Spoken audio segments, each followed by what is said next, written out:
ইন্নাল হামদুলিল্লাহ নাহমাদুহু ওয়া নুসাল্লি আলা রাসূলিল কারীম আম্মা বা'দ। একটা প্রশ্ন দিয়ে শুরু করি। একটা খেলা, মাত্র 90 মিনিটের একটা খেলা, কিন্তু সেই খেলার জন্য যদি একজন মানুষ রাত জেগে থাকে, ফজরের নামাজ ছুটে যায়, কোরআনের তিলাওয়াত বন্ধ হয়ে যায়, পরিবারের সঙ্গে কথা বলার সময় থাকে না, কর্মক্ষেত্রে মনোযোগ নষ্ট হয়, তাহলে কি এটা শুধুই খেলা, নাকি এর চেয়েও বড় কিছু? ভাবুন তো, বিশ্বকাপ শুরু হওয়ার সঙ্গে সঙ্গে কোটি কোটি মানুষের আবেগ যেন একসঙ্গে একদিকেই প্রবাহিত হতে শুরু করেছে। রাস্তা বদলে গিয়েছে, সোশ্যাল মিডিয়ার ভাষা বদলে গিয়েছে, মানুষের আলোচনার বিষয় বদলে গিয়েছে। মনে হয় পৃথিবীতে এর চেয়ে গুরুত্বপূর্ণ আর কোনো কিছু নেই। কিন্তু ঠিক সেই সময় পৃথিবীর কোথাও কোনো মা তার সন্তানকে হারাচ্ছে, কোথাও কোনো শিশু যুদ্ধের আগুনে পড়ে যাচ্ছে, কোথাও কোনো মুসলিম পরিবার বাস্তুচ্যুত হচ্ছে, কোথাও মসজিদ ধ্বংস হচ্ছে, কোথাও মানুষ ক্ষুধায় মারা যাচ্ছে। আর আমরা ব্যস্ত কে গোল করল, কে ট্রফি জিতল, কে সেরা খেলোয়াড় হল, এসব নিয়ে। ইসলাম খেলাধুলার বিরোধিতা করে না। রাসূলুল্লাহ সাল্লাল্লাহু আলাইহি ওয়াসাল্লাম নিজেও শারীরিক সক্ষমতাকে উৎসাহিত করেছেন, কিন্তু ইসলাম কখনো এমন বিনোদনকে সমর্থন করে না যা মানুষকে আল্লাহর স্মরণ, ইবাদত এবং দায়িত্ব থেকে দূরে সরিয়ে দেয়। আল্লাহ তাআলা বলেন, হে মুমিনগণ, তোমাদের ধন সম্পদ ও সন্তান যেন তোমাদের আল্লাহর স্মরণ থেকে গাফিল না করে। তাহলে প্রশ্ন হলো, যদি একটি খেলা আমাদের আল্লাহর স্মরণ থেকেই গাফিল করে দেয়, তাহলে আমাদের অবস্থান কোথায়?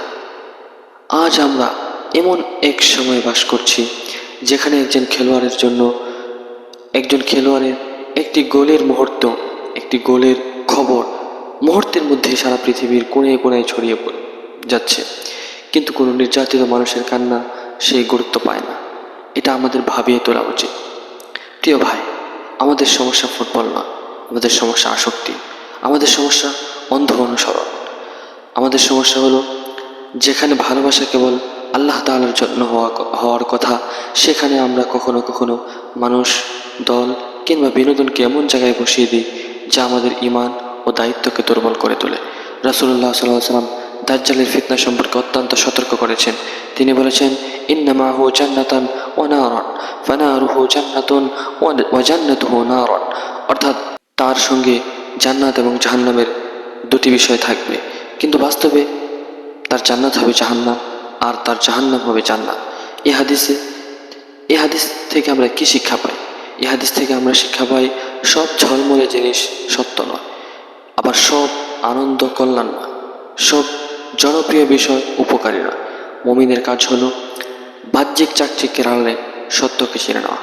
আজ আমাদের নিজেদের কাছে প্রশ্ন করা দরকার, আমার জীবনের সবচেয়ে বড় আবেগ কি? আমার সবচেয়ে মূল্যবান সময় কোথায় ব্যয় হচ্ছে? আমি কি আল্লাহর জন্য যতটা কাঁদি তার চেয়েও বেশি কাঁদি কোনো একটি দলের হারে? আমি কি কোরআনের জন্য যতটা সময় দিই তার চেয়েও কি বেশি সময় দিই একটি ম্যাচের বিশ্লেষণে?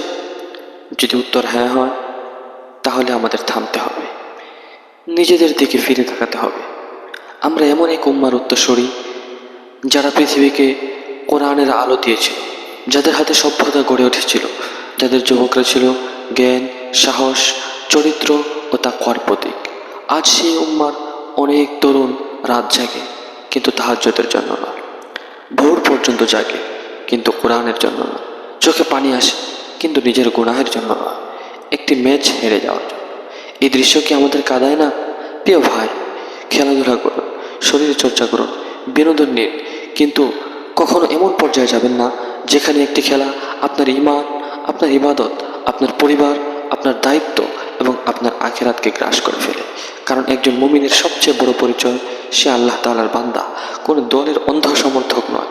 আসুন আজ থেকে আমরা প্রতিজ্ঞা করি, আল্লাহকে জীবনের কেন্দ্রে রাখবো, আমরা ইবাদতকে অগ্রাধিকার দেব, নির্যাতিত মানুষের জন্য আমরা দোয়া করব, উম্মার কল্যাণে কাজ করব এবং এমন জীবন করব যা কিয়ামতের দিন আমাদেরকে লজ্জিত করবেন না। আল্লাহ তাআলা আমাদের সবাইকে হেদায়েত দান করুন, আমাদের হৃদয়কে তার স্মরণে জীবন্ত রাখুন, আমাদেরকে সব ধরনের ফিতনা থেকে আল্লাহ তাআলা হেফাজত করুন। আমিন ইয়া রাব্বাল আলামিন।